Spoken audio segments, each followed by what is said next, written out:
Welcome back to the deep dive, where we try to make sense of complex history together. And hey, if you appreciate this kind of information, you should definitely visit Mind Expansion Daily.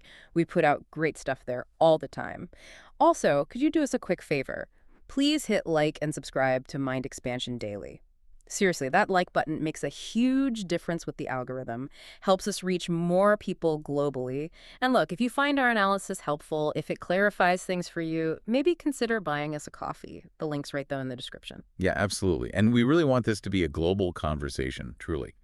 So after we've sort of unpacked all this historical material, we've got a challenge for you. Jump into the comments. Do you agree with our summary? Disagree? What does this history actually mean to you? Huh. Oh, and please tell us where you're listening from, your location. We're really trying to, boost our worldwide reach. Okay, so today, we're diving deep into a heavy topic: leadership betrayal and its consequences, specifically within Islamic history. Now, betrayal, it's a painful part of politics everywhere, unfortunately. But in the Islamic context, where leadership is viewed as this deep moral and spiritual covenant, well, these failures just carry immense weight. Our mission today is to sort of quickly navigate some key historical moments, dynastic fights, internal splits, to see how breaking that trust fundamentally reshaped things. Right. And to really grasp how serious these betrayals were, you first need to understand that spiritual foundation of authority. In Islam, leadership isn't just about power politics. It's seen as a sacred trust. It basically demands that governance and morality have to be intertwined. They can't be separated. Okay, let's dig into that. So we're not just talking about like a job description or a modern contract. This is something much deeper, an oath almost, to God and the community. Exactly that, an oath. And the standards were incredibly high. Think about the principles the Prophet Muhammad, peace be upon him, constantly stressed. Justice, that's adl, compassion, rahmah, and absolute accountability. A leader is responsible, deeply responsible, for every decision.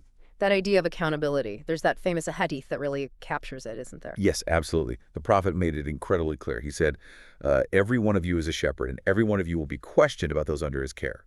That's from Sahih al-Bukhari. It really lays down the core idea. Power is a duty, not a privilege. And you're accountable not just to the people, but ultimately to God. So when that breaks down, when a leader puts their own ambition or maybe political gain ahead of adl and rahmah, that's the betrayal. That's when the whole moral legitimacy starts to crack. Precisely. And that cracking, that erosion, it was tested almost immediately and, well, dramatically in 680 CE with the tragedy of Karbala. Okay, this is our first major case study. Caliph Yazid of Firstham. His rise to power was hugely controversial. Can we just pause there for a second? Why exactly was his becoming caliph seen as such a betrayal of those founding principles we just talked about? Right, that's the key point. Up until Yazid, the caliphate had generally operated on some form of consultation, maybe a quasi-election, the idea of shura. But Yazid's father, Muawiyah, he kind of bypassed all that. He just designated his son as the successor, which essentially turned the leadership of the Muslim community from something consultative into a hereditary monarchy. So the very way he got into power was seen as breaking the established political tradition, a betrayal of the process itself. Exactly. It was a failure of that shura principle. And that really set the scene for the conflict that followed. Because Imam Hussein, who was the Prophet's grandson, refused to pledge allegiance. He couldn't accept a ruler he felt had abandoned Islam's moral and political standards. And the end result of Yazid clinging to this dynastic power was the Battle of Karbala, a tragedy. You have Yazid's much larger forces choosing, well, political orders and violence over justice, and slaughtering Hussein and his really small group of followers. This wasn't just some minor battle, was it? It was huge. Oh, absolutely huge. It was like the final proof for many that the ruling power had chosen worldly ambition over that sacred trust, the amana. They picked political convenience over justice. And the cost. Yeah. Immense. The martyrdom of the Prophet's own grandson. It just ripped the community apart. It hardened the lines between those who prioritized maybe political stability. Which kind of fed into what became Sunni tradition. Broadly speaking, yes. And those who prioritized absolute, uncompromising justice against what they saw as unjust rule. And that fueled the Shia identity. Exactly. That divide was massively exacerbated. What strikes me here is that Karbala wasn't just about theology. It seems like it embedded this idea of resisting unjust rulers deep into the political consciousness of Islam. It's still such a potent symbol today, right, of defiance. Absolutely. You could argue Karbala is the moment when, for a huge part of the community, Moral authority was definitively separated from just raw political power. And once that legitimacy is gone, getting it back is almost impossible. Right. Now let's shift gears slightly. Let's look at another kind of betrayal, maybe even more devastating because it came from within. We're talking about Imam Ali, the fourth caliph. His assassination during that chaotic time, the first fitna, the first civil war. Yes, Ali's time as caliph, roughly 656 to 661 CE, it was all about trying to hold things together, find unity after all the chaos following the third caliph's assassination. But the deepest betrayal he faced didn't come from his known rivals. It came from people who had initially supported him. The Kharijites. The Kharijites, yes. So why did they turn on him so fiercely? They fought with him at first. What was the ideological driver for this extreme internal split? Well, the Kharijites were intensely pious. You can almost say puritanical. They came to believe that Ali had committed a terrible sin, a betrayal of Amana himself. Yeah. When he agreed to arbitration, basically, negotiation with his rival Muawiyah after the Battle of Siffin, for the Kharijites, only God could judge.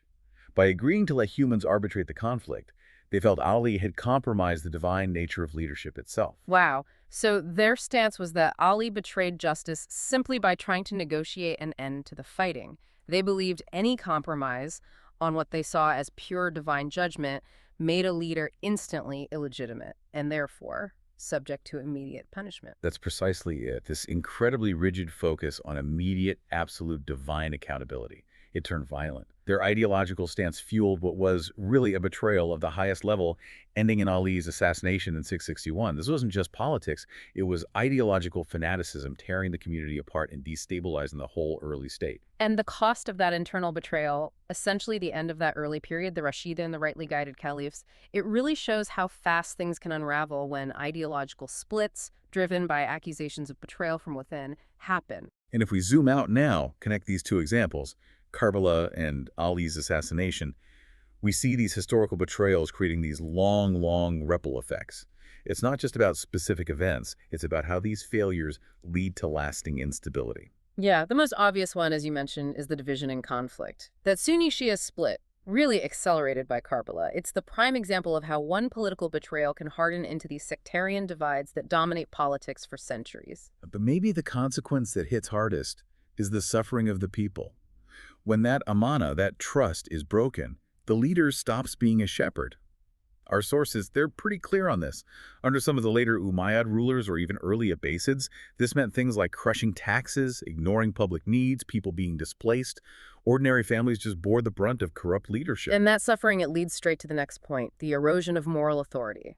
A government that keeps breaking its spiritual promises just loses its legitimacy. Right. So we saw that again and again. People lose trust, it becomes harder to govern effectively, and it just fuels rebellion, against those later Umayyad rulers. Why bother governing justly if you can just rule by force or fear? Which leads, almost inevitably, to long-term instability. History shows it.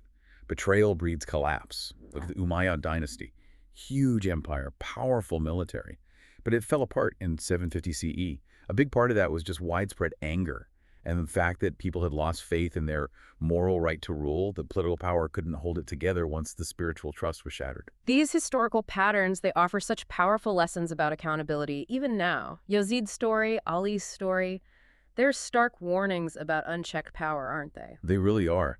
And the mechanism that was supposed to prevent this, the one the Prophet himself modeled, was shura, consultation. When leaders ignore that, when they just make decisions on their own, they're basically risking betrayal of their core duty. They invite dissent.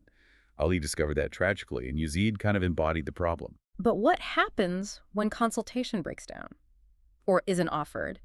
That's where Imam Hussein's martyrdom becomes this incredibly powerful statement, right? It almost shifts the responsibility. Right. It tells the community you have to stand up against oppression. It implies that just staying silent when faced with injustice, that's a form of complicity. And there's even a spiritual dimension for those who just enable bad leaders. The Quran is quite severe on this. There's a verse, "And do not incline toward those who do wrong, lest you be touched by the fire." Wow. It suggests that it's not just the ruler being judged, but the whole system, everyone who supports or enables the injustice. Which is exactly why these historical stories feel so incredibly relevant today, doesn't it? You see modern examples all over the world: corruption, authoritarian tendencies, neglect of the public good. Yeah, They echo the same core betrayals that caused these massive crises centuries ago. You can draw a line from these historical examples straight to modern economic problems, refugee crises, the general lack of trust in political systems we see everywhere. absolutely. These historical examples really drive home that good governance isn't just about political maneuvering. It requires genuine integrity. They serve as a constant reminder, maybe an inspiration, to push for more transparent and ethical leadership. So, if there's one big takeaway from this deep dive today, maybe it's this. Integrity in leadership isn't just a nice idea, a moral preference. It's actually a practical necessity for a society to function, to remain stable, to endure. Right. The suffering, the sacrifices we see in these histories, Yazid's actions, the Karaite reaction, they're still powerful lessons. They kind of push us, or should push us, to strive for a world where that amana, that trust, is the foundation, not the exception, where betrayal is replaced by integrity. And that brings us to a final, quite challenging thought to leave you with. If we look at that historical pattern, especially the eventual collapse of the Umayyads, who arguably lost their moral legitimacy way back at the Karbala, it makes you wonder, doesn't it? If a leader or a regime lacks that spiritual or moral authority, how long can sheer political or military force keep things going, based on what history shows us? That's a powerful question. Definitely something for you, our listener, to reflect on when you look at the stability or instability of political systems around the world today. A great point to wrap up today's deep dive. We really hope this gave you some valuable insights into this complex and often painful history. And please don't forget to hit like, subscribe, check out Mind Expansion Daily, and definitely share your thoughts and your location down in the comments.